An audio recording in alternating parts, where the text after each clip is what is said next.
The Republican Party could be shaking things up for the 2020 presidential primary, choosing to forego it altogether in order to have a full backing for President Trump.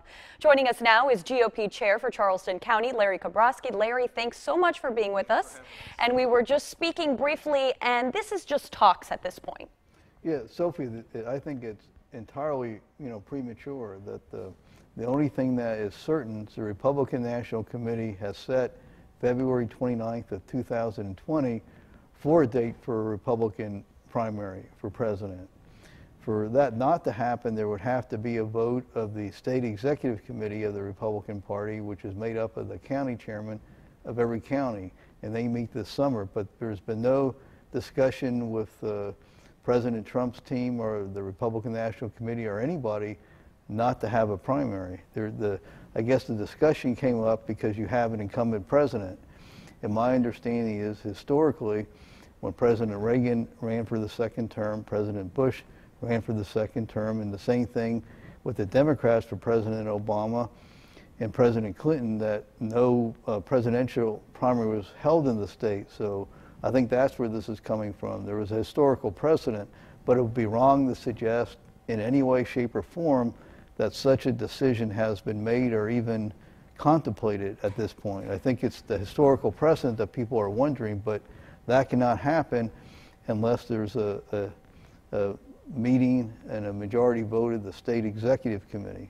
So only time will tell, but talk to us about the benefits of making that decision. Why would they if they did choose to make that? Well, I can first voice the benefits of having a presidential primary, because it's a way to build your base. And I was sitting in this chair when the presidential primary, the last one, and for Charleston County, it was a great thing. We had 50,000 more people voting in our primary than the Democratic one, and it created great enthusiasm.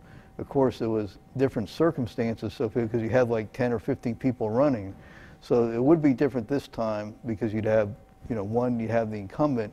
I guess the advantage would be that there wouldn't be any opposition to the president and rouse feelings. On the other hand, the president and the nominating process belong to the people. I think as the county chairman, it's always, you like having the excitement of a primary. I think that President Trump is very popular in the state of South Carolina, and a party primary is a way to get the base involved and motivated. So that's the positive. Excited and to keep you busy, right, Larry? It keeps you busy, but that's what we're here for, and that's why we exist, is for party building, and that's and people care the most about what happens, and they have a voice in who the President of the United States is. That's always a good thing. Wonderful. Thank you so much for joining us. We'll definitely stay covered on that topic as it continues. Thanks again for asking my opinion. Thank you. Bye-bye.